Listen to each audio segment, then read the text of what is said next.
সুপ্রিয় কৃষক ভাই বন্ধুরা, তো আজকে আমরা চলে আসলাম মাগুরা জেলার অন্তর্গত মগিডাল গ্রামে।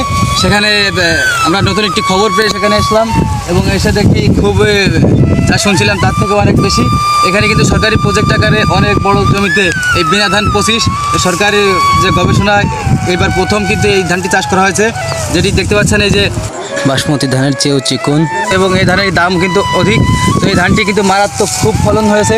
আমরা এখানে এসেছি অনেক খোঁজাখুঁজির পর কিন্তু আমরা এখানে সেই ধান ক্ষেতটি পেয়েছি সরকারিভাবে যেটি চাষ হয়েছিল। তো আপনাদেরকে বলে রাখি এই বিনা ধান 25 কিন্তু এই বছরই সর্বপ্রথম হচ্ছে বাংলাদেশ ধান গবেষণা ইনস্টিটিউট BRRI কর্তৃক এই বছর কিন্তু প্রথম চাষ হয়েছে। তো আপনাদেরকে এখন ধানটি ঘুরে দেখাবো। আপনারা চাইলে কিন্তু এই ধানটি চাষ করতে পারেন। এই ধানের ভবিষ্যৎ সম্ভাবনা অধিক। দেখতে পাচ্ছেন এর কিন্তু ফলন অনেক বেশি, 28 ধানের চেয়েও চিকুন কিন্তু এই চাউলটি। তো এখন আপনাদেরকে দেখাবো ঘুরে ঘুরে। প্রথমে আপনাদেরকে জানিয়ে দিতে চাই, বাংলাদেশ ধান গবেষণা ইনস্টিটিউট তাদের দীর্ঘ 10 বছর গবেষণার ফলশ্রুতি হিসাবে এই বিনা ধান 25টি উদ্ভাবন করেছেন। জাতীয় পর্যায়ে অনেক জমিতে এই বছর কিন্তু এই বিনা ধান 25-এর চাষ হয়েছে। বিভিন্ন জায়গায় সরকারি প্রজেক্ট হিসাবে বিনা অফিস থেকে কিন্তু এই ধানটি চাষ হয়েছে। তো আমরা এখন যে খেতে আছি এটা হচ্ছে মাগুরার অন্তর্গত মগিডাল, একজন জামাল মিয়া একজন কৃষকের খেতে। তো সেখানে এসে আমরা আপনাদেরকে এই বিনা ধান 25টি দেখানোর চেষ্টা করছি। আসলে কিন্তু খুব ভালো ফলন।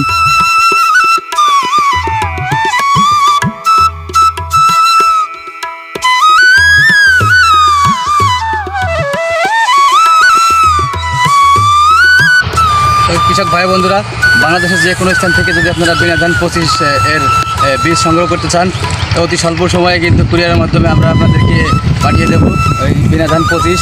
এই ধানটি কিন্তু খুবই উচ্চ ফলন তো এবং রোগবালাই কিন্তু খুব কম।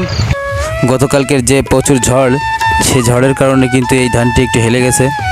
তো যাই হোক, এই ধানটি কিন্তু খুবই শক্ত, কিন্তু প্রচুর ঝড় হওয়ার কারণে এই ধানটি একটু হেলে গেছে। আমরা কিছুদিন আগে যদি ভিডিও করতাম তাহলে আপনাদেরকে দেখাতে পারতাম যে ধানটি কত স্ট্রং এবং খুবই ভালো। সেখানে দেখেন এই ধানটির চাউলও কিন্তু একটু সুগন্ধি। বাংলাদেশের যে সম্ভাবনা ভবিষ্যৎ সেটির কথা বলেছেন বাংলাদেশ ধান গবেষণা ইনস্টিটিউট। কিন্তু এই ধানটির বিনা অফিস থেকে তারা এটি প্রচার করেছেন এবং বিভিন্ন মিডিয়া টিভি চ্যানেলে কিন্তু আপনারা দেখেছেন এই ধানটি বিভিন্ন জায়গায় চাষ হচ্ছে বাংলাদেশে। এই ধানটি প্রতি বিঘায় কিন্তু 30 থেকে 32 মণ ধান পাওয়া যায়। অধিক ফলন হওয়ার কারণে বর্তমান কৃষকেরা কিন্তু লাভজনক চাষ হিসাবে এটিকে বেছে নিয়েছেন। আপনার অল্প জমিতে কিভাবে আপনি বেশি ফলন পাবেন ধানে, সেটি কিন্তু আপনার মূল লক্ষ্য। যেহেতু আমরা বাংলাদেশের প্রান্তিক কৃষক, অনেকেই আছে প্রান্তিক কৃষক যারা তাদের স্বল্প জমিতে অধিক পরিমাণে ফসল ফলানোর আশায় কিন্তু তারা চাষাবাদ করে থাকে। তো আপনারা সকলকে বলি এই বিনা ধান 25 চাষ করতে পারেন।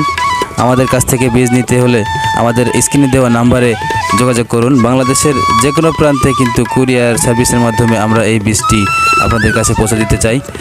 তো এই ধানটির কিছু বিশেষত্বের কারণে এই ধানটি কিন্তু সব ধানের থেকে আলাদা।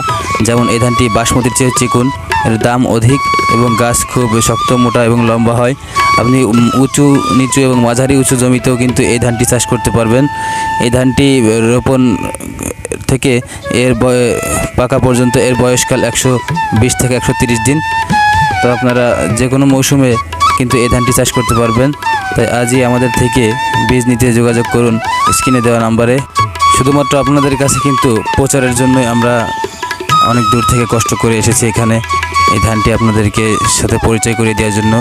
আপনারা ইতিমধ্যেই হয়তো সামাজিক যোগাযোগ মাধ্যমে এবং বিভিন্ন মিডিয়ায় এই ধানের সম্পর্কে জেনে থেকেছেন। তো অবশ্যই যদি আপনাদের এই বীজের প্রয়োজন হয় তাহলে আপনারা আমাদের সাথে যোগাযোগ করতে পারেন। নিমিষেই কিন্তু আপনারা আপনাদের বীজ পেয়ে যাবেন আপনার বাড়িতে বসেই। সুন্দরবন কুরিয়ার সার্ভিসের মাধ্যমে কিন্তু আমরা সারা বাংলাদেশেই এর বীজ সরবরাহ করি। এছাড়াও আমরা ইস্পাহানি 8 জিরা, রড মিনিকেট, ব্ল্যাক রাইস সহ আরও কয়েকটি পোলাও চাউল এগুলোর ধান বীজ কিন্তু আমরা বিভিন্ন জায়গায় সরবরাহ করে থাকি। ধন্যবাদ, সবাই ভালো থাকবেন।